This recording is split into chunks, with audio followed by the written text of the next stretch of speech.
Y de verdad que cuando yo vengo a los estudios que el Señor ha puesto en mi corazón, porque primero he estudiado, primero el Señor ha tratado mi corazón, como lo decía el hermano René en la prédica del sábado, uno debe presentarse después de que Dios ha tratado con uno, después de que Dios ha traído el entendimiento, uno puede venir a enseñar. Si antes no ha sucedido eso, entonces lo mejor es no presentar ningún tema, ni siquiera predicar, porque uno no puede predicar algo que no cree o algo que realmente no considera que debe de cambiar uno en la vida, porque caso contrario, lo único que seríamos somos voceros de algo que no vivimos, y un vocero de algo que no vive, entonces no tiene poder en lo que está presentando.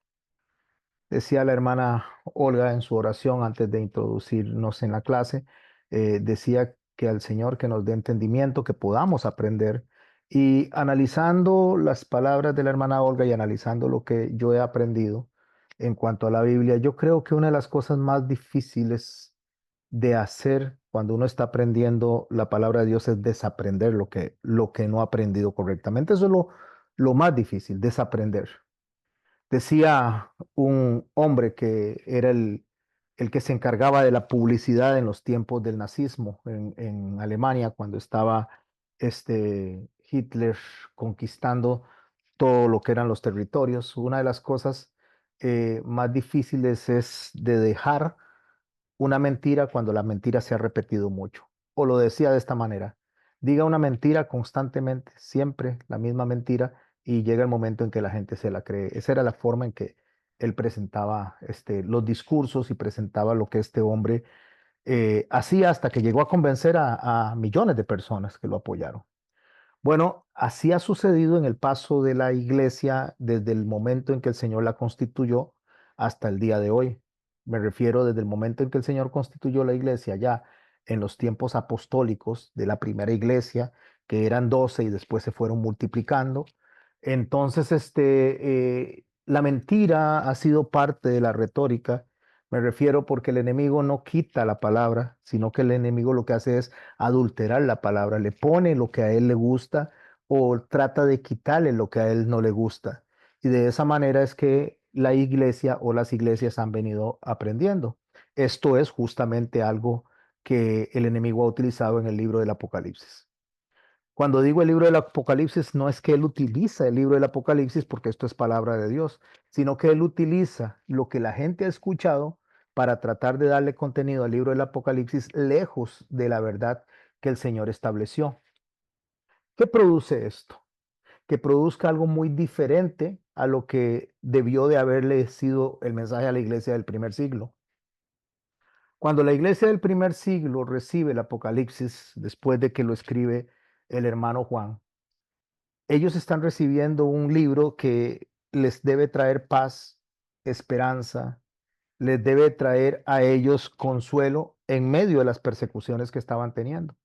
Entonces, leer este libro, como se nos ha venido enseñando a través del tiempo, como se nos ha venido presentando, donde se presenta monstruos, donde se presentan animales raros que salen para comerse a la gente, es no entender el mensaje del libro porque era para traer paz y para traer consuelo a esa iglesia perseguida, a una iglesia que está recibiendo el mensaje en los tiempos en los que ellos están viviendo. A ellos no les interesaba lo que fuera a pasar 2000 años después o 2500 años después. A ellos les interesaba qué estaba pasando en ese momento. Desde esa forma es que nosotros debemos de leer el libro del Apocalipsis para poder tener y recibir el mismo mensaje que ellos estaban recibiendo, con la diferencia que en el paso de los siglos nosotros tenemos una historia que observar del pueblo de Israel al cual le fue escrito ese mensaje, de ese pueblo perseguido de los cristianos al cual le fue escrito ese mensaje también, para que nosotros podamos atesorarlo en nuestro tiempo y entonces podamos tener la esperanza de lo que ha de venir, cómo va a acontecernos en nuestras vidas y cómo nos está aconteciendo en nuestras vidas. Y no quedar suspendidos tampoco nosotros en el lapso de tiempo a 50, a 100 años, porque habemos muchos que estamos ya grandes y que entonces nosotros necesitamos respuesta a nuestras vidas ahora. ¿Qué es lo que nos trae la Biblia ahora, en este momento? Dicho esto, entonces hemos venido repasando en lo que se conoce como raíces, así es como le puse a los lunes, raíces de solo Jesús o raíces teológicas de solo Jesús, hemos venido repasando ciertos escenarios para el fin de los tiempos, tomando algunos capítulos del libro del Apocalipsis, porque ya lo habíamos estudiado en su totalidad, pero agarrando y tomando ciertos capítulos, metiéndonos más a profundidad dentro de la raíz, y de esta manera, mis hermanos y mis hermanas, nosotros podemos tener un mensaje claro, un mensaje llano, un mensaje fácil de entender. Pero para que esto sea fácil de entender, dije, hay que desaprender ciertas cosas, porque desaprendiendo ciertas cosas la mente nos queda libre para poder entender el mensaje como debe de ser recibido. Usted no puede echar en un vaso de líquido, ejemplo, si tiene un vaso y lo tiene lleno de fresco de limón, usted no puede echar otro refresco, llámese de crema o llámese de horchata, si antes no le quita el primer líquido, lo elimina para poder llenarlo del otro. Entonces nosotros tenemos que vaciarnos para poder recibir el mensaje correcto. Cuando nosotros llegamos al capítulo 17, después de que pasamos el capítulo 7, donde estudiamos a los sellados, a los 144,000 sellados, pasamos el capítulo 14, donde aprendimos de los 144,000 sellados. Entonces nosotros tenemos la idea de quiénes son los testigos, quiénes son los 144,000 sellados, que no son un número en concreto, sino que son una figura de 12,000 de cada tribu de Israel, lo que corresponde a 12 congregaciones, y esas congregaciones como tal, que es el número 12, lo que están representando es una multitud que el Señor ha escogido para que les sirva de testigos en los últimos tiempos. Eso lo estudiamos en el capítulo 14, lo estudiamos en el capítulo, este, en el capítulo 7 del libro de Apocalipsis, y nosotros de esta manera vamos a llegar al día de hoy a empezar a leer el verso 1 del capítulo 17. Dice el verso 1 del capítulo 17: vino entonces uno de los 7 ángeles, préstele mucha atención a esto, por favor. El número 7 es repetitivo como el número 4. El número 4 significa juicio. El número 4 significa restauración de la justicia de Dios, mientras que el número 7 significa se refiere a algo pleno, completo y perfecto. Entonces, cuando él dice, vino entonces uno de los 7 ángeles que tenían 7 copas y habló conmigo diciéndome, ven acá y te mostraré la sentencia contra la gran ramera, la que está sentada sobre muchas aguas. ¿Qué recibimos nosotros donde leemos ese verso? ¿Qué recibimos?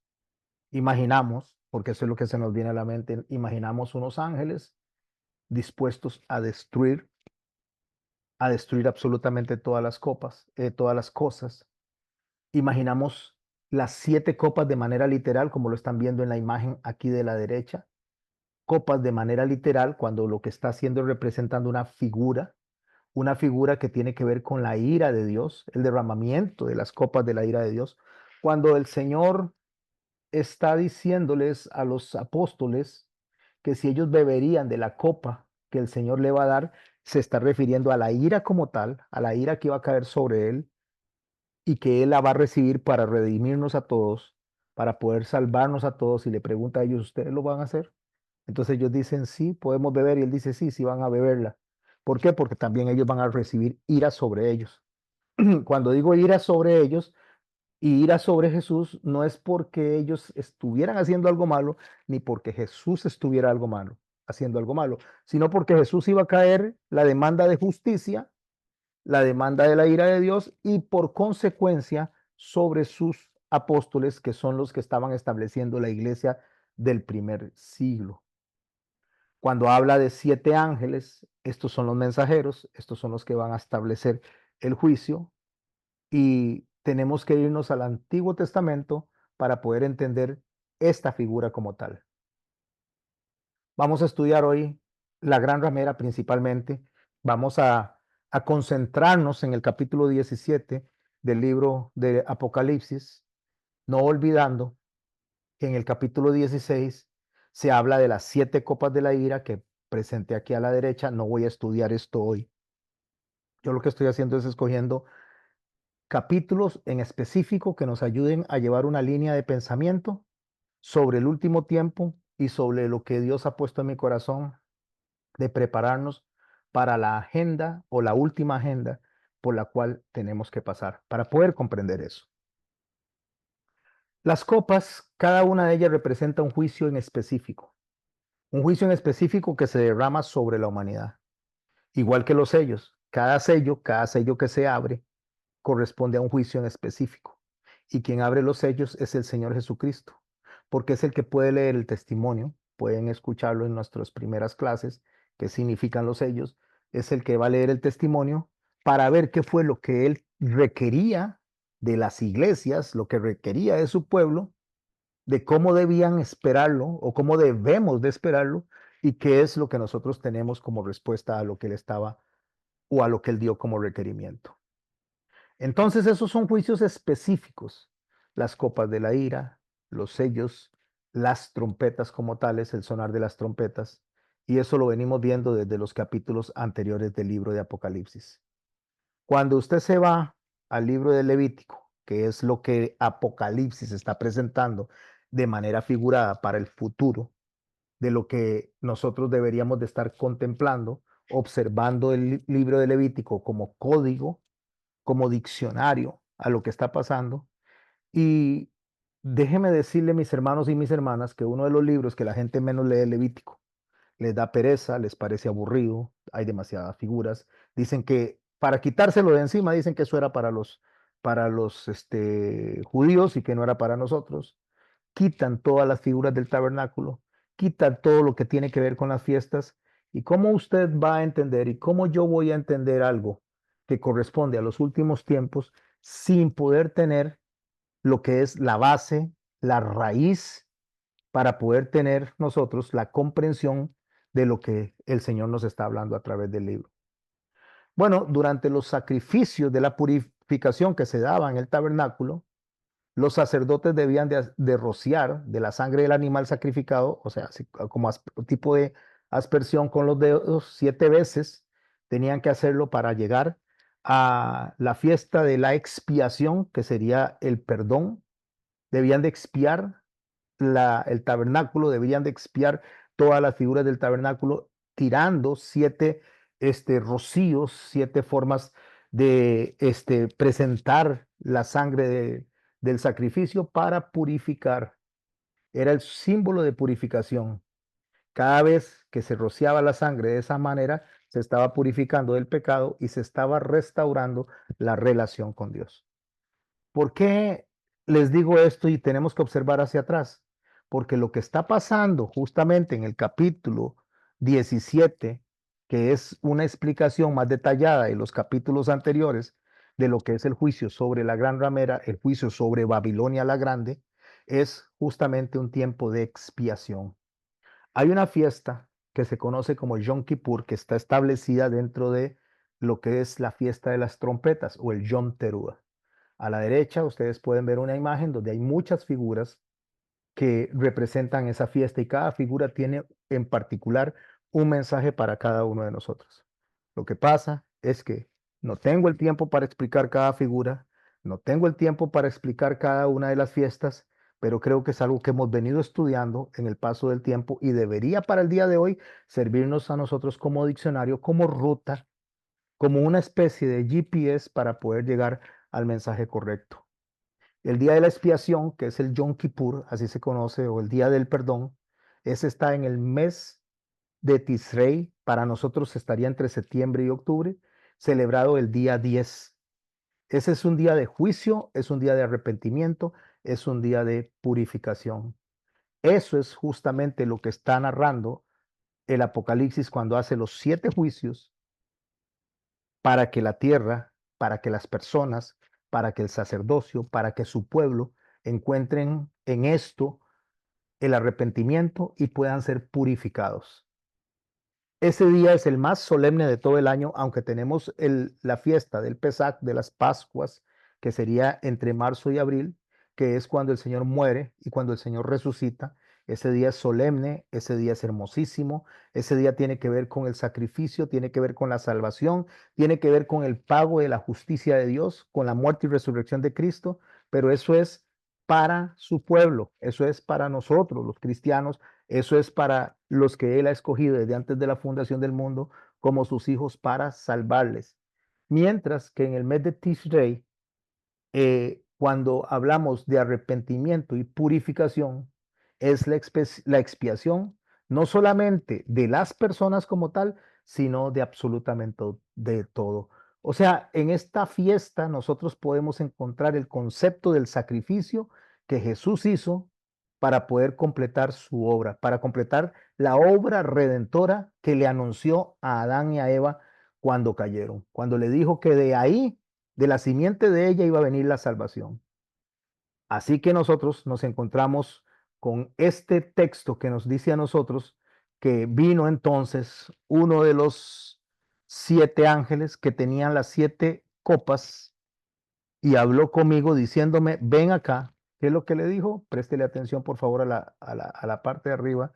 Ven acá, te mostraré la sentencia contra la gran ramera, la que está sentada sobre muchas aguas. Yo les decía a ustedes que la tecnología es algo que es increíblemente terrible si se utiliza mal y puede ser muy bueno si se utiliza bien, porque las cosas en sí no son malas por solo el hecho de existir. Ejemplo, un cuchillo. Un cuchillo no es malo por ser cuchillo. Un cuchillo es malo por cómo se usa el cuchillo. Entonces usted puede agarrar el cuchillo para poner mantequilla al pan, puede agarrar el cuchillo para partir la carne que va a comer, puede agarrar el cuchillo para pelar una fruta, a como puede agarrar un cuchillo para asesinar a alguien. Entonces, no es malo el cuchillo, sino el uso que se le dé. Hoy en día tenemos a la tecnología y se ha desarrollado mucho y hoy usamos esta plataforma para poder conversar nosotros, para poder recibir el mensaje, lo cual no es malo. Podemos utilizar los diseños gráficos que ahora presenta la inteligencia artificial para hacer dibujos, para hacer imágenes, para que nosotros podamos tener ciertas informaciones que nos eran más difícil obtenerlas antes, como cálculos matemáticos y muchas cosas. Yo no soy matemático ni hago cálculos matemáticos, pero a los que son matemáticos les sirve de mucho para cuando hacen cálculos para sus estudios. Bueno, de esa misma manera, la inteligencia artificial, de esa misma manera, las plataformas como YouTube, como Zoom, como Google, todo esto se puede utilizar bien o se puede utilizar mal. Algunas personas la utilizan para ver pornografía, otras personas la utilizan para amedrentar a otras personas, otras para poder criticar y amenazar, y otras las utilizamos para el bien. Entonces, en sí, la tecnología no es mala a menos que el uso que se le dé sea malo. Estas imágenes que ustedes van a ver de acá para adelante, yo las hice a través del uso de los gráficos y la forma de que en la mente de uno se concibe una imagen, entonces me permitió poder trasladarla y hacer esa imagen. Para mí ha sido algo muy bueno, una herramienta muy buena, como lo que es Canva y como que es el desarrollo de las imágenes, me ha sido una herramienta muy buena para poder plasmar lo que está en mi cabeza, que me es difícil explicarlo. Entonces, esa imagen que ustedes están viendo cuando dice la gran ramera que está sentada sobre las muchas aguas, esa gran ramera que está sentada sobre las muchas aguas, esto que yo estoy poniendo ahí, que estoy dibujando ahí con los gráficos de alta tecnología, es justamente lo que puedo percibir cuando estoy leyendo el texto para poder trasladárselo a ustedes. Yo le doy gracias a Dios por esa herramienta y los que lo usen mal, pues será asunto de cada quien. Pero ustedes pueden ver una mujer sentada ahí sobre un trono. Alrededor del trono ustedes van a empezar a ver, si detallan con mucho cuidado cada una de las figuras, van a ver muchas cosas que he podido poner ahí, como banderas de países, como religiones, como el mundo en sí, como caos debajo de las faldas de ella, porque lo que esta ramera simboliza es que ella está sobre aguas y las aguas, ahora lo vamos a ver en la otra imagen, es sobre donde se sienta la Roma imperial. La Roma imperial antigua se sentaba sobre aguas porque alrededor del mar Mediterráneo era donde Roma iba conquistando, con el fin de tener controlado todo el trasiego de mercaderías, todo el tráfico de barcos alrededor del mar Mediterráneo, y alrededor del mar Mediterráneo entonces también se establecían las personas, las multitudes, lo que fueran los pueblos, todo estaba alrededor de ahí. Entonces la gran ramera se sienta sobre eso porque la gran ramera es una representación y una figura de Roma imperial. El hecho de que ella esté sentada sobre esas aguas, lo que está implicando es la influencia, el control sobre las naciones y pueblos de ese momento. Por supuesto que a la hora que tomamos esto desde el Antiguo Testamento, lo pasamos por el Código Levítico, lo pasamos por el libro de Daniel, lo pasamos por el libro de Ezequiel y tenemos una idea clara en base a lo que el Señor Jesucristo nos dijo a nosotros en el capítulo 24, el capítulo 25 del libro de Mateo, en las parábolas del reino del capítulo 13 del libro de Mateo y el desarrollo de las parábolas del capítulo 22. Cuando tenemos esa información y pasamos todo por ese colador, por ese prisma, vamos a tener la idea correcta y el alcance de la simbología de cada uno de los mensajes que está en el libro del Apocalipsis, y de esa manera usted y yo vamos a tener claro, quitando nuestra mala enseñanza y poniendo la enseñanza correcta, dónde estamos y qué estamos haciendo y qué debemos de hacer en estos tiempos. Este símbolo de la gran ramera, sentada sobre muchas aguas, sentada con poder, que se refiere a la Roma imperial, pero la Roma imperial hasta el día de hoy es un cachito pequeño que quedó de esa Roma imperial que aún sobrevive y la vamos a ver en el estudio de hoy. Esa gran ramera lo que tiene es una seducción, una extensión de poder a nivel mundial.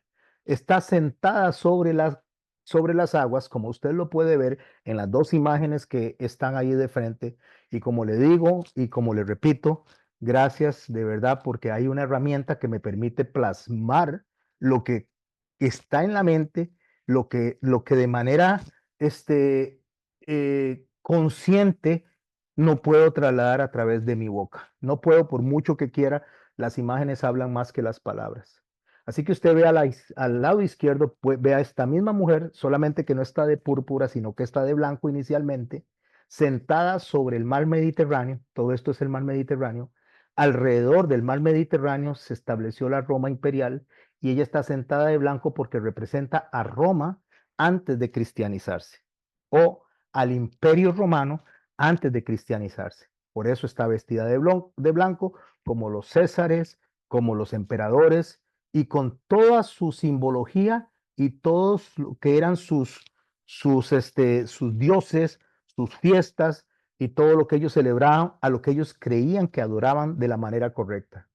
Cuando Constantino, emperador de Roma, en el año 313 establece junto a Licinio el edicto o promulgación del edicto de la tolerancia, que fue para aceptar el cristianismo que estaba en crecimiento, un cristianismo que inició con Jesucristo, empezó a ser perseguido en los primeros 3 siglos, empezando por Nerón, después pasando por Trajano, pasando por Adriano, y cada vez que era más perseguido, el cristianismo más se multiplicaba, más crecía.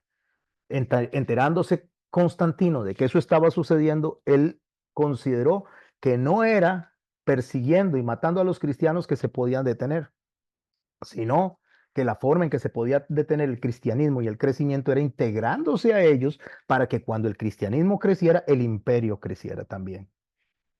Establece el edicto de la tolerancia ya alrededor del siglo III y se acaba la persecución de los cristianos, por supuesto, porque ahora ya los cristianos son parte del Estado romano, y se legaliza el cristianismo dentro del imperio romano. Entonces, a la izquierda usted está viendo a la Roma imperial sentada sobre las aguas del Mediterráneo, y a la derecha usted está viendo a la Roma imperial sentada sobre las aguas del Mediterráneo, pero cristianizada. Espero, mis hermanos, que las imágenes les ayuden a poder tener más claridad y empezar a aprender de la manera correcta, porque estamos en los últimos tiempos. tiempos en los cuales muchas clases, muchas enseñanzas no las vamos a poder repetir. Este es el aceite que ustedes tienen que conservar. Este es el aceite que tienen que poner al lado. Y los que no están estudiando, los que no están aprendiendo, que están metidos en un sistema que durante años y años el enemigo ha filtrado información falsa y hay entre mentira y verdad en lo que se presenta a la gente, están concentrados en eso cuando usted y yo nos tenemos que concentrar hoy, mis hermanos, en el mensaje correcto, el mensaje verdadero. Así que la que está sentada sobre muchas aguas antes de cristianizarse era Roma. Y la que está sentada sobre muchas aguas después de cristianizarse es Roma también. Así que esta es la Roma imperial a la cual Juan, por medio del mensaje del Señor en el libro del Apocalipsis, le está llamando la atención y la está descubriendo, la está enseñando, la está mostrando para que nosotros podamos entender bien qué está pasando en nuestros tiempos. En el verso 2 del libro del Apocalipsis, del capítulo 17, dice así, con la cual, refiriéndose a la ramera, con la cual han fornicado reyes de la tierra y los moradores de la tierra se han embriagado con el vino de su fornicación. El término fornicación, mis hermanos, aquí no se refiere exclusivamente a un acto sexual. No es a la sexualidad que está hablando. Fornicación significa adulterar algo. Fornicación significa tomar algo y sacarlo del contexto de verdad y entonces corromperlo para presentarlo como una mentira con verdad mezclada.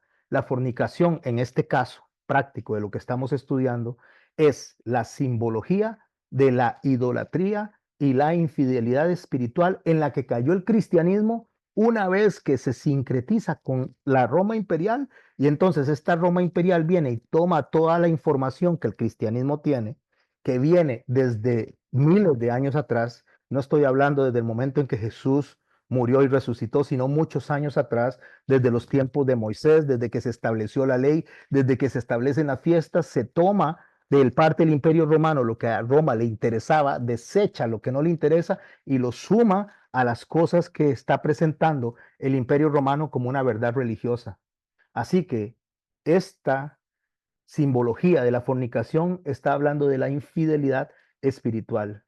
Y los reyes de la tierra, de los cuales no voy a detallar mucho, porque lo vimos en Daniel y lo vimos en otras ocasiones, lo hablaré tal vez, si así Dios lo quiere, en alguna de estas clases.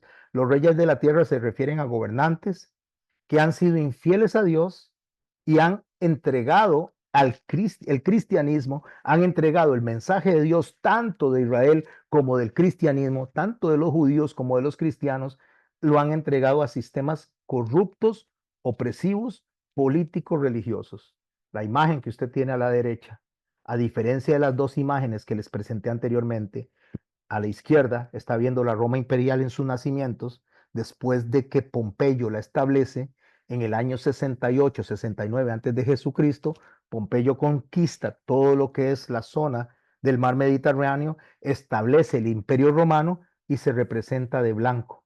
Después estamos viendo de color escarlata a la iglesia de cristiana sincretizada con Roma, sincretizada en el Edicto de la Tolerancia, y eso es lo que estamos viendo nosotros con todas las simbologías cristianas, también sumado a los dioses, a las cosas que adoraba la Roma imperial. Unidos estas dos cosas, nace lo que es la misma ramera sentada, pero sentada ya no solo sobre las aguas, sino siendo adorada y siendo alabada por reyes de la tierra. ¿Cuáles son los reyes de la tierra? Bueno, todos los reyes de la tierra que establecía la iglesia romana antes de Napoleón, a los que le ponía la corona y decía, este es rey, este no es rey, a este le cortamos la cabeza, a este lo dejamos, porque era el sistema religioso político romano el que establecía quién era rey y quién no lo era. Está representado en amarillo justamente porque lo que representa es majestad y representa reinados. Cuando Napoleón viene y conquista todo lo que era la Europa de ese momento, Napoleón se separa del Imperio Romano y él solito se pone la corona y se la pone a su esposa Josefina para no ser coronado por un pontífice de la Iglesia romana. Ahí hay una división hay una fragmentación, ahí es donde empieza a decaer la iglesia romana, que en el paso del tiempo vamos a ver cómo entra lo que se conoce como la reforma y después de la reforma lo que es los evangélicos y después de los evangélicos cómo van a entrar lo que son los pentecostales y ahí va sumando hasta el día de hoy que está la iglesia apóstata, la iglesia que le interesa el dinero nada más. ¿Dónde leemos eso? Eso lo leemos todo en la misma Biblia. Hoy vamos a tratar de leer, hoy vamos a tratar de estudiar la mayoría del mensaje. Entonces, una vez que el texto me enseña a mí que con esta mujer, con esta ramera han fornicado todos los reyes de la tierra, significa que hay un sistema religioso político que se estableció en conexión, en sincretismo, no solo con Constantino, sino que fue pasando de cada rey a cada rey, siempre agarrando y tomando fuerza del sistema religioso como control de masas, de todas esas personas. Bueno, de esta manera, llegamos al verso 3 y dice el texto, y me llevó en el espíritu al desierto. El desierto siempre va a representar una forma que Dios nos enseña, por el cual Él pasa a las personas, por el cual Él pasa a los pueblos, por el cual Él pasa a la humanidad para santificar. El desierto es donde hay carencia de agua, donde hay carencia de alimento. Esto representa aflicción, esto representa lo que el ser humano va a enfrentar contrario a lo que Él quiere. Por eso la palabra desierto siempre va a verse con una connotación negativa desde el concepto humano, pero debe tomarse como una connotación positiva desde lo que es la presentación de nuestro Señor Jesucristo, porque en nuestro Señor Jesucristo el desierto, la angustia, la aflicción, la crucifixión es el paso a la redención, a diferencia de cómo lo presenta para nosotros el enemigo. El enemigo lo presenta como algo malo, mas Dios lo presenta como algo bueno. Por eso Santiago dice que nos debemos de gozar cuando nos hallemos en las diferentes aflicciones. Eso lo vamos a ver este sábado en un mensaje que titulé Olivas en el piso. En este caso específico del desierto, se habla o nos va a enseñar un lugar espiritual, moral o con sequedad moral y con corrupción, una sequedad religiosa, un problema humano anti Dios que se está desarrollando. La imagen que ustedes ven que desarrollé al lado derecho es la misma imagen con las mismas figuras que había presentado en la anterior, con la diferencia que en este caso no estoy presentando a la mujer como tal solamente, sino que estoy presentando un sistema de personas, de reyes, de poderosos que establecen justamente la base social, la base política, la base militar, la base cultural para poder sostener este sistema corrupto, religioso, para entonces de esta manera nosotros poder entender en qué situación nos encontramos nosotros. Porque lo que ellos están buscando en ese sistema político y religioso corrupto, lo que están buscando es abandonar a Dios para poder gobernar a través de alianzas inmorales, a través de cosas establecidas por el ser humano, establecidas por cada uno de esos reyes que están sosteniendo a la gran ramera sobre la cual ella está sentada. La mujer, dice el verso 4, estaba vestida de púrpura y escarlata, adornada de oro, de piedras preciosas y de perlas. Tenía en su mano un cáliz de oro lleno de abominaciones de la inmundicia de su fornicación. La fornicación, ya dije, que es una alteración de la enseñanza, es una mentira, es una adulteración, es una mezcla entre mentira y verdad para que la gente siga a estos reyes, para que la gente siga este sistema, para que la gente siga estos poderosos y entonces le llenen el cáliz de puras cosas de lujo, riqueza, realeza, y eso entra dentro de los nobles sobre los que la Roma imperial está sentada, sobre los que la ramera está sentada. El cáliz que está ahí, que representa opulencia, está lleno, como lo pueden ver, espero haber dejado la imagen bien clara, está lleno de figuras de oro, de puras cosas como reliquias, como cosas que el hombre inventa para poder tener control sobre la humanidad. Cuando usted ve, mis hermanos y mis hermanas, que una persona empieza a guardar, a atesorar cosas de los santos del antepasado, de las personas que posiblemente tuvieron algo de eso, una ropa, un anillo, una cadenita o algo, y lo ponen en un templo y la gente empieza a viajar ahí para ver esas reliquias, eso produce dinero, eso produce oro. Por eso, mis hermanos, hay algo que debe quedar muy claro en nosotros. Los muertos debemos dejarlo en el lugar de los muertos. Nosotros no podemos morir con los muertos. A lo que quiero decir, hay gente que una vez que su familiar es glorificado por Dios, su familiar es llevado a la presencia de Dios, hay gente que levanta altares en su propia casa. Altares donde mantienen tal vez a esa persona que ha fallecido, ya sea en ceniza, ya sea en fotos, ya sea en lo que sea, pero no para recordarla, sino para mantener una conexión con alguien que no está en este lado del mundo, sino que está en el otro lado del mundo. Y eso es lo que hizo la iglesia romana con las personas, con los seguidores de Cristo, para poder establecer una conexión supuesta con aquel que resucitó, con aquel que murió y resucitó a través de crucifijos, a través de crucecitas, a través de un montón de símbolos para conectarse con el muerto, no con el vivo. La idea de las personas cuando utilizan reliquias, como en el caso del cáliz, es enriquecerse a través del dolor de las otras personas. Entonces, mi hermano y mi hermana, cuando nosotros logramos ver a profundidad este mensaje, logramos ver una debilidad del ser humano porque no acepta el paso entre nuestra supuesta vida a la muerte cuando realmente estamos saliendo de nuestra supuesta vida a través de la resurrección a la vida eterna, a la vida completa, a la verdadera vida, a la vida en abundancia. Cuando yo logro entender eso, dejo de estar lamentándome por aquella persona que se consideró, se proclamó, se presentó como hija de Dios y falleció, o hijo de Dios y falleció y fue a la presencia de Dios, sino que yo más bien en lugar de sentirme abatido, me siento contento porque está en la presencia de Dios y no me conecto de una manera superficial, de una manera mecánica, de una manera material a la persona que ya no está en este lado de la gloria. De esa manera, mis hermanos tratan de conectar a la humanidad, tratan de conectar a los creyentes a Dios a través de una manera simbólica, mecánica, y no es a través de ahí que nos conectamos. Nuestra conexión es a través de alguien con vida, una persona que mora en nosotros, que nos conecta a Dios a través de sí mismo, que es el Espíritu Santo, el Consolador, el que nos guía a toda verdad, el que nos recuerda lo que el Señor Jesucristo nos enseñó y el que nos convence de pecado. A través de eso. Y para conectarnos con Él es a través de la oración, mis hermanos y mis hermanas.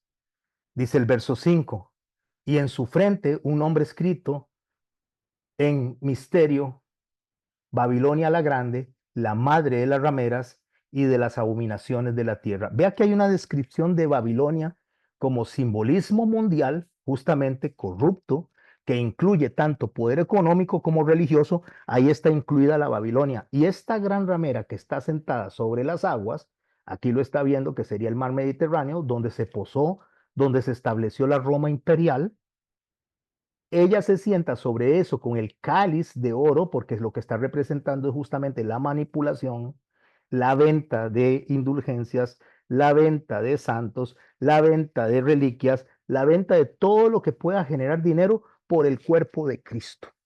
Y déjeme decirlo por el cuerpo de Cristo, porque se quedaron con el muerto. Algunos se quedaron con el niño del pesebre, otros se quedan con el muerto, pero nosotros adoramos a un Dios resucitado, a un Cristo entronado, a un Cristo que está sentado en su trono, listo para venir a regir sobre la tierra y a limpiarnos de toda maldad. Pero no, la forma de gobernar es gobernar sobre la muerte, no sobre la vida. Y como les digo, algunos se quedan estancados en el niño del pesebre, indefenso, que si bien es cierto que Jesús nació, no es ahí donde debemos de estar nosotros. Algunos se quedan estancados en el que fue a la cruz y lo tienen como un crucifijo y lo negocian y lo venden porque justamente eso hace una ramera, vender el cuerpo de Cristo y lo venden para generar dinero. Cuando debemos de estar nosotros atentos, debemos de estar nosotros anhelando, debemos de estar esperanzados en la venida de Cristo, no en el niño, no en el muerto, aunque sabemos que el niño vino y sabemos que el muerto estuvo ahí y que resucitó, sino que debemos estar pensando en el que está entronado en gloria y majestad, en el Rey de Reyes y Señor de Señores. En ese es que tenemos que estar concentrados, a ese es al que tenemos que ver, a ese es al que tenemos que esperar, y eso es lo que tiene que anhelar nuestra alma y no al que está atrás. Y asimismo, con nuestras familias debemos de anhelar poder ver a los que murieron en Cristo y dejar de estar pensando en el que se murió, porque ese ya no está acá. Y cuando menciono eso constantemente es porque muchas veces, mis hermanos y mis hermanas, no hemos entendido que es desde nuestra intimidad, desde nuestra forma de vivir diariamente, desde la forma en que nos relacionamos con nuestras familias, que vivimos a Cristo o no lo vivimos. Así que esa que está sentada sobre las aguas, que es Babilonia la Grande, mis hermanos y mis hermanas, es la que está representando las riquezas de aquel momento, porque Babilonia era famosa por las riquezas, pero en un sistema corrupto mezclado con la Roma imperial.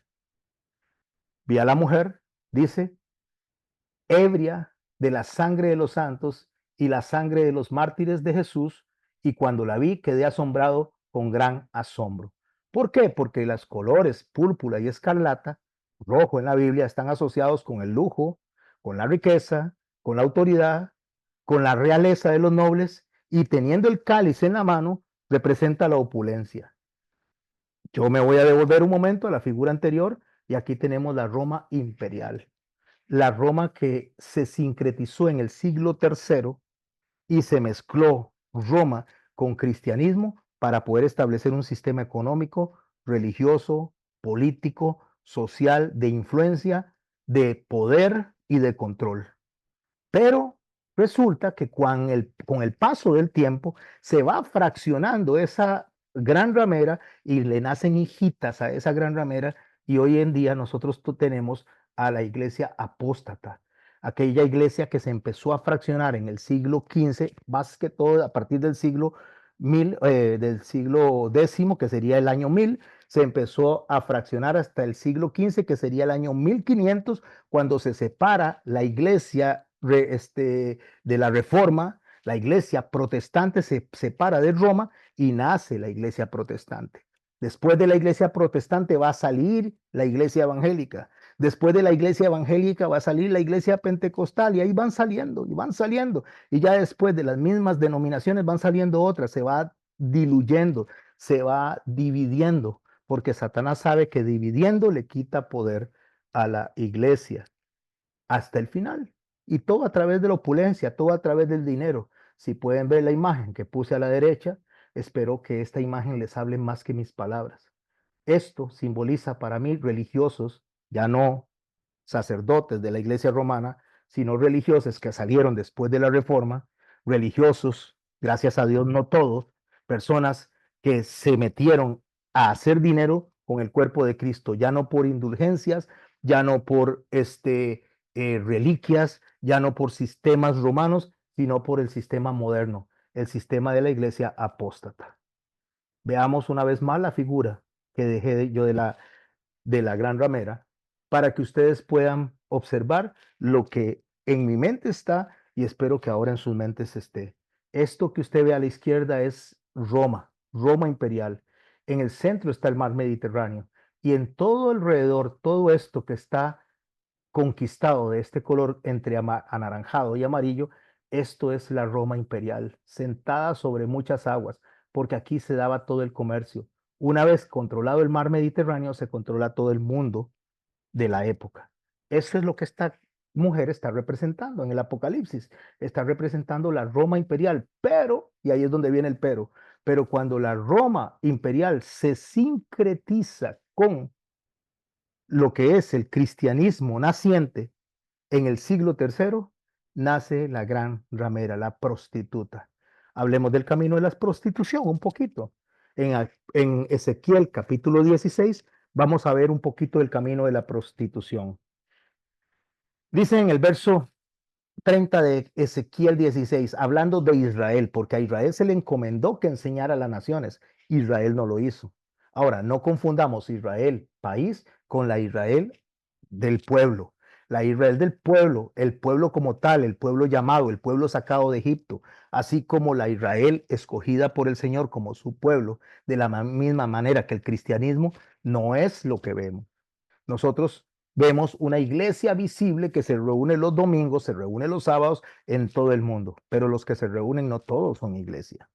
Pero hay una iglesia invisible que sí se reúne para adorar al Señor. Entre todos los que se reúnen en el mundo hay iglesia, pero no todos los que se reúnen en el mundo son iglesia.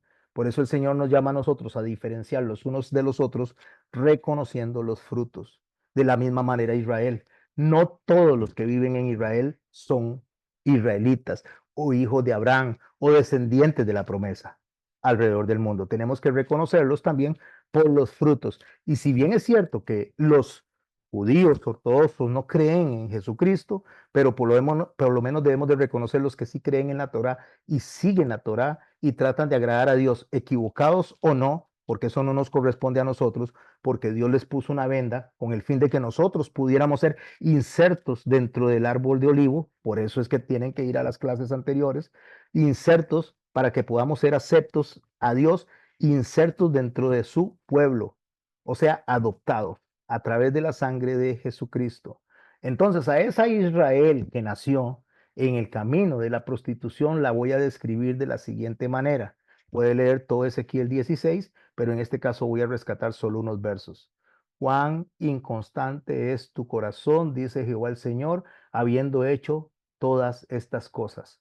Todo lo que describe del verso 1 al verso 29, que hizo Israel como pueblo, que hizo Israel como nación, después de haber sido sacada de Ur de los Caldeos. Cuán inconstante es tu corazón, dice Jehová el Señor, habiendo hecho todas estas cosas, obras de una ramera desvergonzada, edificando en los lugares altos, en toda clase, cabeza de camino, y haciendo tus altares en todas las plazas. Y no fuiste semejante a ramera, en que menospreciaste la paga. O sea, las rameras, las prostitutas reciben dinero del que las contrata. Esta no, esta más bien da lo que tiene. ¿Qué es lo que está dando? Está dando las enseñanzas, está dando la Torá, está dando, ¿cómo lo da? O sea, ¿cómo da las enseñanzas? ¿Cómo da la Torá a una ramera desvergonzada? ¿La da para que alguien practique las fiestas? No, la da, me refiero a cediendo a otras fiestas y quitando las que el Señor puso, cediendo a otros mensajes y quitando lo que el Señor puso. La forma en que esta ramera desvergonzada paga es dejando de hacer lo que le había sido asignada antes de prostituirse. Estamos hablando de Israel, edificando, como le digo, en sus lugares altos, en toda cabeza de camino y haciendo tus altares en todas las plazas, y no fuiste semejante a ramera en que menospreciaste la paga, sino como mujer adúltera, que en lugar de que de su marido, recibe ajenos. A todas las rameras le dan dones, mas tú diste tus dones a todos tus enamorados y les diste presentes para que todos de todas partes se llegasen a ti en tus fornicaciones. ¿Quiénes son esos enamorados? Los reyes que vimos nosotros, sobre los que se sentó esa ramera, los que se sentó ese sistema imperial y después ese sistema imperial religioso unido contra Dios, guiado por hombres para enriquecerse, para poder tener todos la ostentación que puedan tener en esta tierra. Y en el día actual es exactamente lo mismo. Otra cara, diferente, aparentemente diferente escenario, pero la misma conducta en la misma humanidad. Entonces, ha sucedido contigo en tus fornicaciones lo contrario a las demás mujeres, porque ninguno te ha solicitado para fornicar y tú das la paga la, en lugar de recibirla. Por eso has sido diferente. ¿A qué se está refiriendo Ezequiel?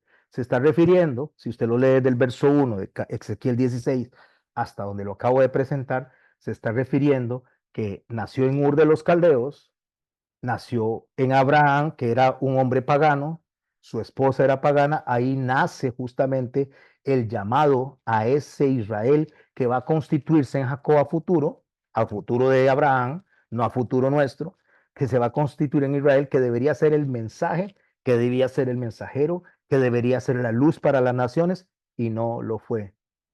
Después que sale de Ur de los Caldeos, en la figura de Abraham, llega a Egipto, de Egipto al Sinaí, en la figura de Moisés, en el tabernáculo y la Torá. Eso lo puede usted leer, esa descripción en Ezequiel 16, 8 al 14. En esta descripción usted puede entender el paso que está haciendo esa ramera de el nacimiento de Ur de los Caldeos, que está en Ezequiel 1 perdón, Ezequiel 16, 1 al 6, a Egipto del Sinaí en Ezequiel 16, 8 al 14. Después, Ezequiel 16, 15 al 22 describe el tiempo de David y de Salomón, donde ella se hace grande, donde ella crece, donde ella tiene pechos, así es como lo representa Ezequiel, donde se hace bonita y donde decide fornicarse con las naciones. Ese es el paso 4, cuando ella se fornica, cuando ella se mezcla con todas las naciones y entonces vende. Cuando digo vende, lo que ella tiene es que toma lo que Dios le dio, lo hace a un lado y le da a las naciones lo que las naciones quieren. Ese es el sincretismo religioso. Ese es el sincretismo apóstata.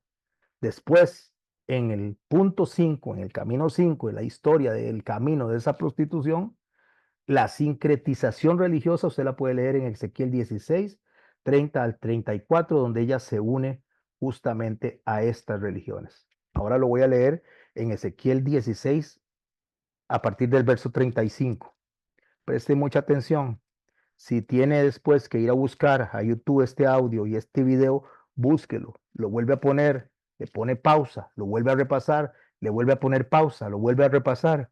Los que han estudiado conmigo durante los últimos años lo están entendiendo. Los que están incorporando hasta ahora, entonces estúdielo, vaya al primer capítulo de Raíces y venga hasta el día de hoy en todo lo que venimos estudiando semana a semana. Dice el verso 35 de Ezequiel 16. Por tanto, ramera, oye palabra de Jehová. ¿A quién está hablando? Al que ha venido caminando desde Ur de los Caldeos, que se constituyó en Israel a través de Jacob, que debió de haber enseñado a la gente una vez que salió de Egipto, a través de lo que Dios le enseñó, que debió de haber enseñado a través de Josué, cuando le dijo a Josué que se estableciera ahí y que a los que pasaran le mostrara esas 12 piedras que representan a las 12 tribus de Israel como figura del mensaje del Señor a las naciones, para que se arrepintieran. A esa es a la que le está hablando. A esa le está diciendo, oye, ramera, palabra de Jehová. Así ha dicho Jehová el Señor, por cuanto han sido descubiertas tus desnudeces en tus fornicaciones y tu confusión ha sido manifestada en tus enamorados y a los ídolos de tus abominaciones y en la sangre de tus hijos, los cuales les diste. Por tanto, he aquí, yo reuniré a todos tus enamorados con los cuales tomaste placer y a todos los que amaste, con todos los que aborreciste y los reuniste alrededor de ti y les descubriste tu desnudez, ellos verán toda tu desnudez. ¿De qué está hablando? No solamente si se sincretizó con Roma, sino que en el paso del tiempo se empezó a sincretizar hasta el día de hoy con otras religiones. Eso es ecumenismo, eso es ceder lo que el Señor dio a, al igual que en el siglo tercero, un edicto de tolerancia para estar en paz. Entonces ahora todos creemos lo mismo. ¿Qué es lo que creemos lo mismo? ¿Todos creemos en Jesús? No, no, no, no, no, no. Todos creemos en Jesús. Todos creemos en que tenemos que ser buenos. Todos tenemos que creer en que tenemos que hacer buenas obras para salvarnos. Eso creemos todos. Jesús queda de lado. El Señor Jesucristo y su sacrificio queda de lado. Y si usted me dice, pastor, pero ahí usted puso una cruz y refiere a Jesucristo. No, pero este no es la cruz de Jesucristo. Esta cruz es del sistema romano que se estableció desde el siglo tercero y hasta el día de hoy está funcionando y sincretizándose con más religiones hasta el paso de hoy. Y ahora el Señor dice, ahora le voy a descubrir la desnudez. Ese es el paso en el cual ha venido caminando la iglesia en los tiempos. Ahora vamos a llegar a los tiempos de Jesús, cuando Jesús vino, murió y resucitó y estableció la primera iglesia. Verso 39 de Ezequiel 16. Y te entregaré en manos de ellos. ¿De quiénes? De todos esos reyes, de todos esos con los que está fornicando, de todas esas personas con las cuales se está mezclando, de todos esos potentados, de todos esos poderosos con los cuales está asociándose, con los que está adulterando. Y te entregaré en manos de ellos y destruirán tus lugares altos y derribarán tus altares y te despojarán de tus ropas, se llevarán tus hermosas alhajas y te dejarán desnuda y descubierta. O sea, lo que le di en el tabernáculo, las figuras que le di para que me conociera, se las van a quitar. Le van a decir que eso no es lo que usted tiene que estudiar. Eso era para los judíos, eso era para el tiempo antiguo, se lo voy a quitar. Eso es lo que están haciendo los poderosos, eso están haciendo los religiosos, eso es lo que ha enseñado Satanás en los últimos tiempos. Harán subir contra ti muchedumbre de gentes, te apedrearán y atravesarán con sus espadas, quemarán tus casas a fuego y harán de ti juicios en presencia de muchas mujeres, y así haré que dejes de ser ramera y que ceses de prodigar tus dones, y saciaré mi ira sobre ti, y se apartará de ti mi celo, y descansaré y no me enojaré más. El Señor está diciendo, voy a caer con juicio sobre usted, iglesia, voy a caer con juicio sobre todos ustedes para llevarlos al arrepentimiento. Eso es lo que está haciendo en Apocalipsis. Eso es lo que está describiendo en Apocalipsis. Por eso es que en Apocalipsis capítulo 2 usted escucha hablar de la iglesia de Éfeso, se conoce como la deseada, era la iglesia apostólica, la mayoría de la gente dice, ay, qué bonito haber andado con Jesús, qué bonito haber caminado con Jesús, porque esa es la deseada.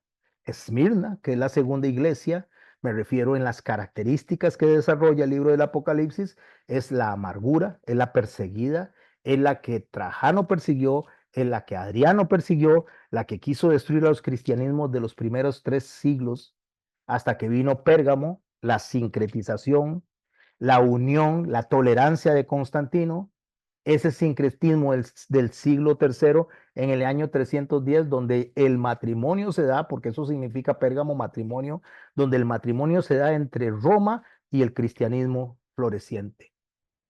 Después viene Tiatira, que es la opresión, es el tiempo de la reforma, donde justamente más bien la iglesia empieza a tener personas que se apartan, se separan de ese sincretismo romano. Pareciera que es un nacimiento bonito, pareciera que la reforma es algo que va a traer cosas buenas para toda la iglesia, pero no es así.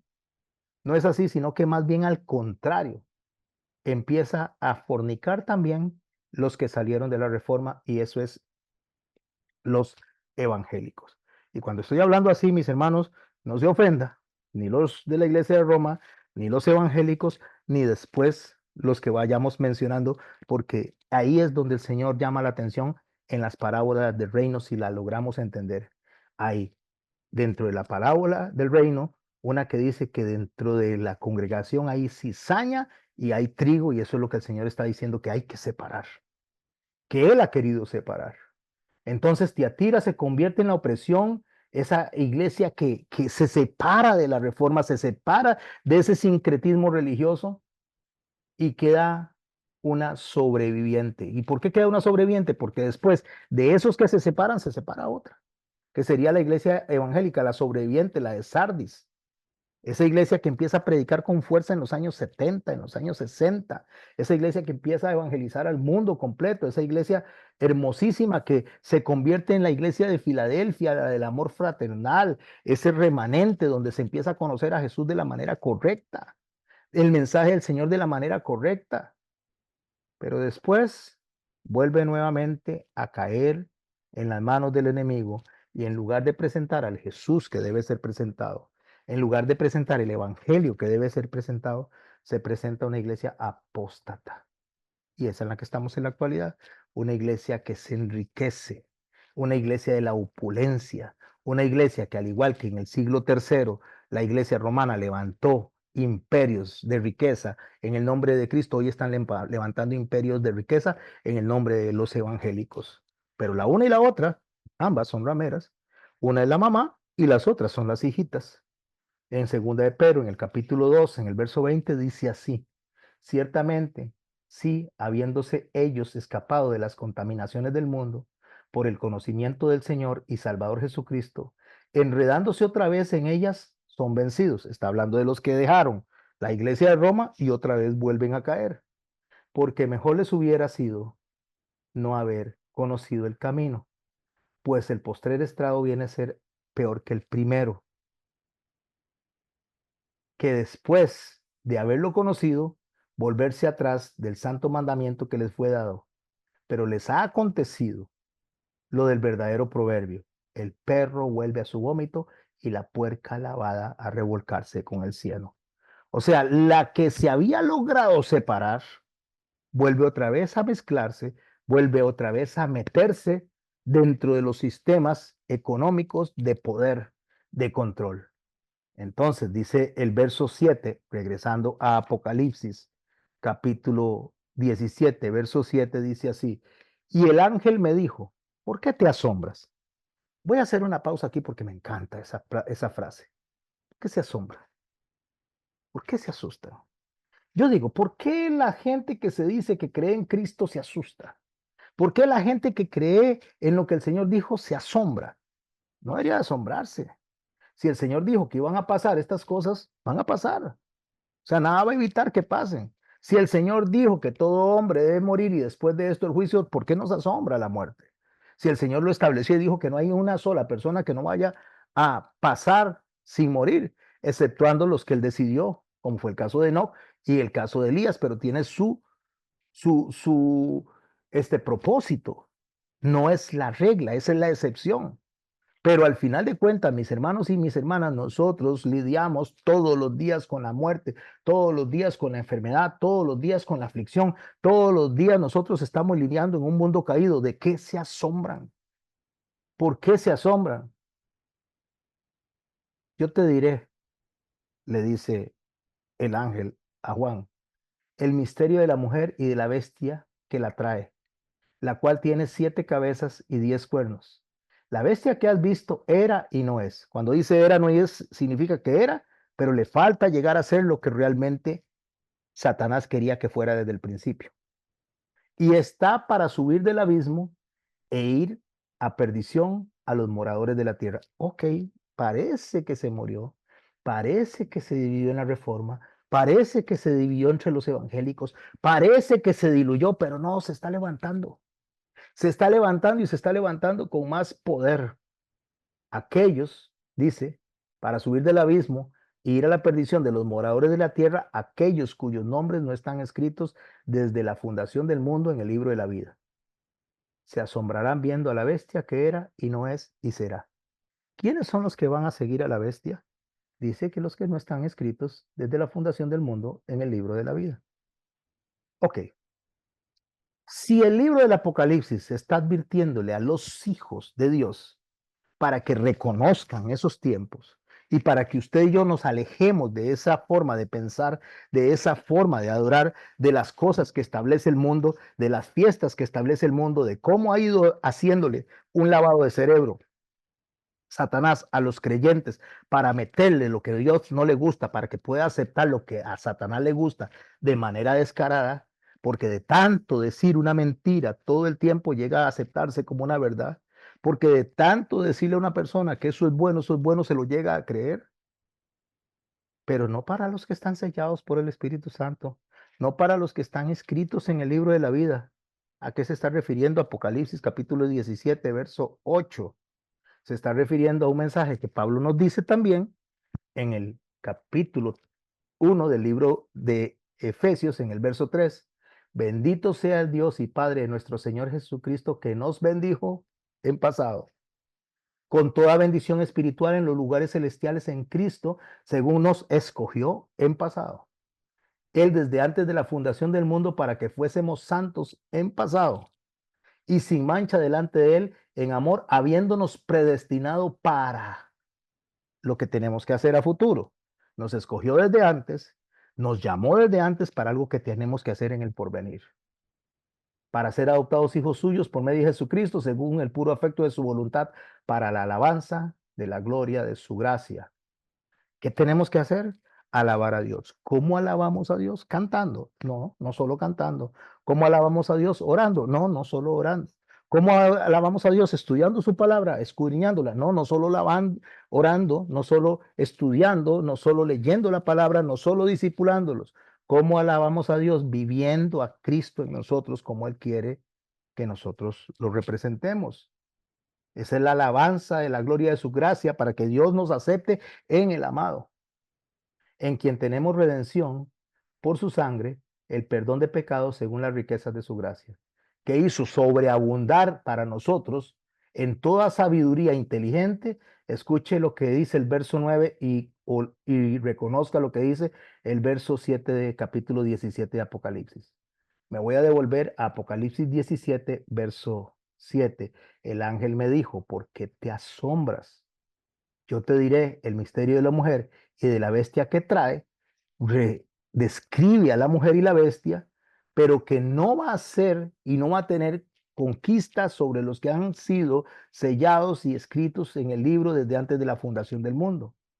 Entonces, todos estos que bendijo, todos estos que escogió, que los escogió para ser santos, que los predestinó para ser adoptados, para que alabaran la gloria de la gracia del Señor y los hizo aceptos en el amado, todos estos están encerrados en el verso 9 de Efesios capítulo 1, dándonos a conocer el misterio de su voluntad, según su beneplácito, el cual se había propuesto en sí mismo de reunir todas las cosas en Cristo en la dispensación del cumplimiento de los tiempos. Eso está descrito en el libro de Apocalipsis en el capítulo 17, lo acabamos de leer, en el cumplimiento de todos los tiempos, así de las cosas que están en el cielo como las que están en la tierra. Ok, pastor, qué barbaridad, qué montón de información deje, porque es que se me va a hacer un chicharrón en la cabeza. Yo espero que no, mis hermanos y mis hermanas. Yo espero que usted haya sido diligente.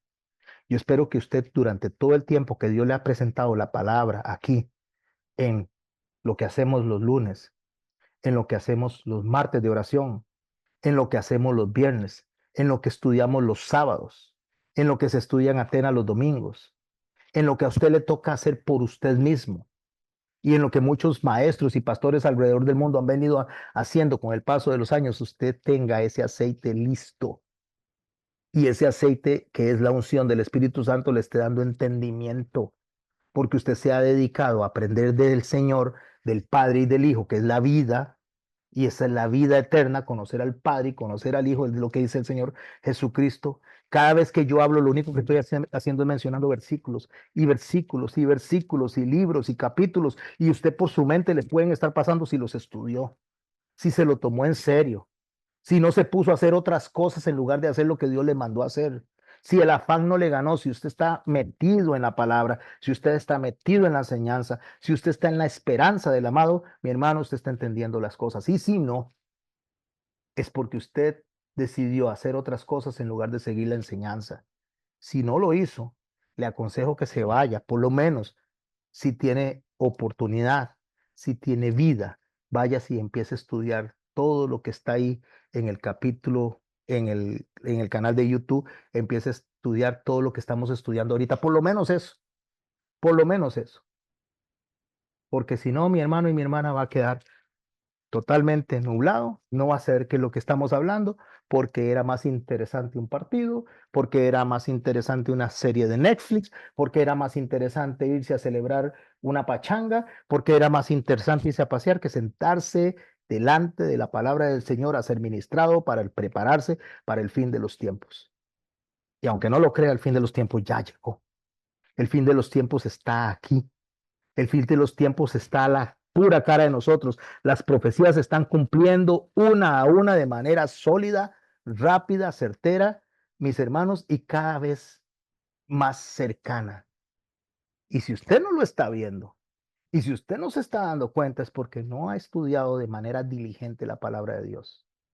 Dice el verso 13 del capítulo 2 de Apocalipsis, perdón, del capítulo 13 de Apocalipsis, el verso 2, me voy a devolver un momentito y ahorita volvemos al capítulo 17, dice el verso 2 del capítulo 13 de Apocalipsis, y la bestia que vi era semejante a un leopardo.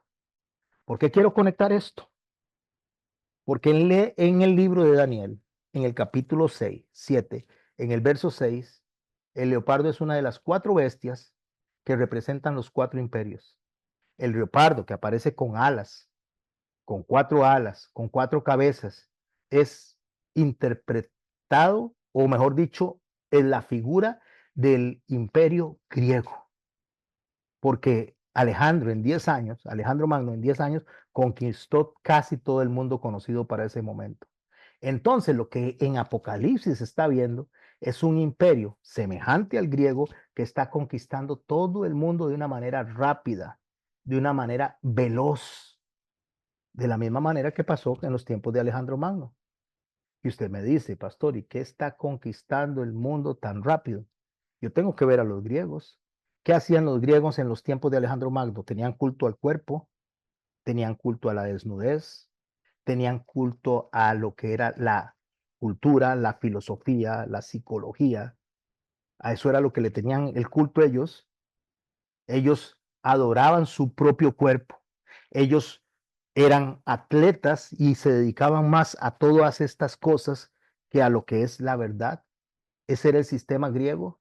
Entonces, esa adoración al cuerpo, esa permisividad que había de en el tiempo griego, donde había una mujer para parir, había una mujer para que cocinara, una mujer para tener relaciones, un hombre para el hombre, o sea, todo eso es lo que conquistó Grecia en 10 años, es lo que avanzó Grecia en 10 años en el sistema cultural y hoy está repitiéndose lo mismo. Si ustedes ven un mundo que diseñé al lado derecho para no hacer mucha mención de palabras, para que este mensaje pueda durar lo más posible en el canal de YouTube, yo creo que me estoy explicando claramente si usted realmente está siguiendo las enseñanzas. Volvemos al capítulo 17, verso 12 de lo que estamos estudiando ahí. Y los 10 cuernos que has visto son 10 reyes que aún no han recibido reino, pero por una hora recibirán autoridad como reyes juntamente con la bestia. Estos tienen un mismo propósito y entregarán su poder y su autoridad a la bestia. Estos tienen un mismo propósito, lo subrayé en azul. Aún no han recibido el reino, lo van a recibir por una hora. Pero no piense una hora como 60 minutos, una hora es un sistema de tiempo en el cual Dios estableció que iba a poder gobernar estas personas, estos imperios y por supuesto sobre ellos el famoso y muy mencionado anticristo.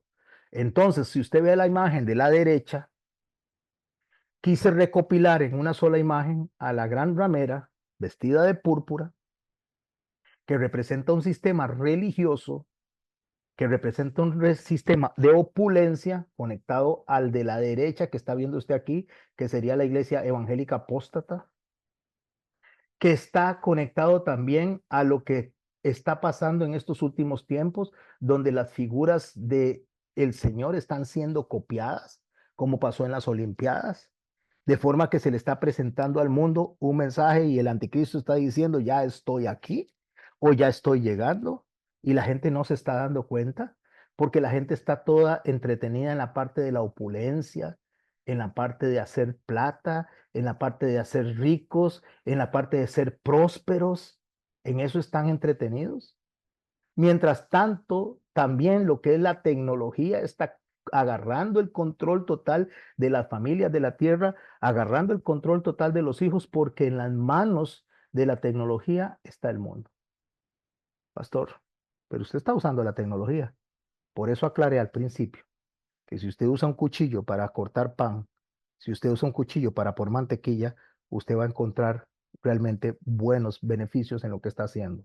Pero si usted usa un cuchillo para asesinar a las personas, usted va a hacer maldad con ese cuchillo. Nosotros podemos usar esta tecnología mientras podamos para tratar de mandar este mensaje a los que más podamos. Ok. ¿Y por qué tienen un mismo propósito estos?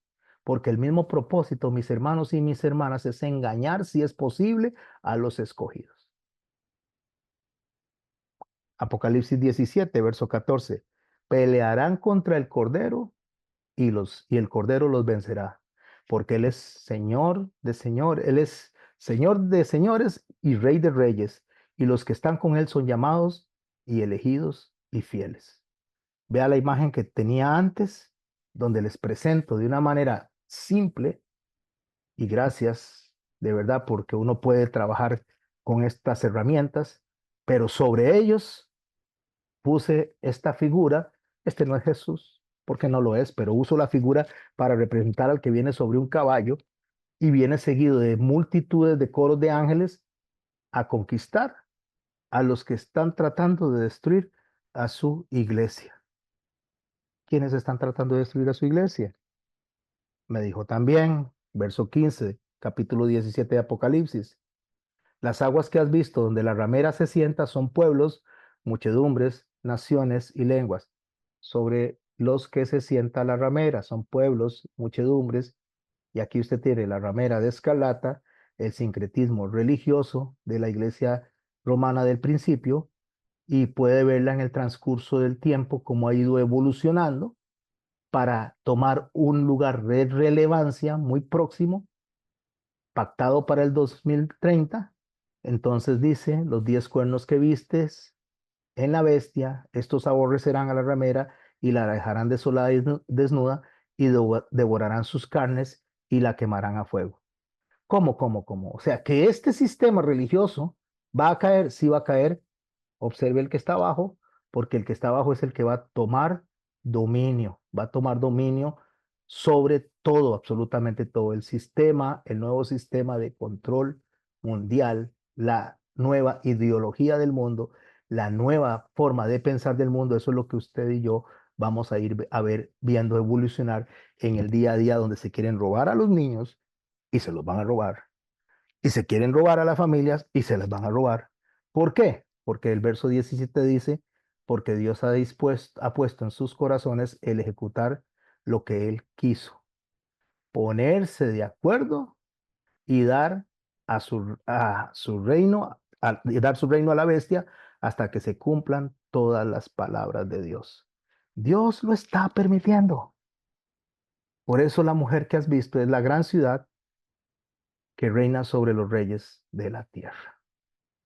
Espero estar siendo claro, mis hermanos. Yo voy a cerrar aquí. Voy a terminar con esta charla aquí. El próximo lunes vamos a hablar del capítulo 18 de Apocalipsis, de la caída de Babilonia, cuando Dios decide ya traer juicio sobre Babilonia. Pero cuando hablo de Babilonia, no estoy hablando de Babilonia en la antigüedad, sino que en la antigüedad podemos ver el presente, y viendo el presente nosotros podemos entender el futuro. Eso lo vamos a ver en Apocalipsis capítulo 18 la próxima semana. Este es el final de la clase de hoy. Voy a cerrar, voy a cerrar lo que es la clase para YouTube, y ahorita les voy a dar unas instrucciones para que no me quede grabado hacia afuera, sino solamente para ustedes. Muchas gracias a los que me están viendo en YouTube. Muchas gracias a los que estén escuchando este mensaje. Los invito para el próximo lunes que sigan las enseñanzas. Este sábado tengo una enseñanza que se llama Olivas en el suelo. Por favor, no se lo pierda. Eso le va a ayudar a usted a poder hacer un engranaje con todo lo que venimos aprendiendo. Y si usted desea aprender un poco más, métase a YouTube y empiece a seguir esto de raíces, desde la clase 1 hasta la clase de hoy. No se lo pierda. Dejo de, voy a cerrar un momento aquí. Dejo de grabar primero. A ver. Un segundo, por favor, ténganme paciencia. Detener grabación.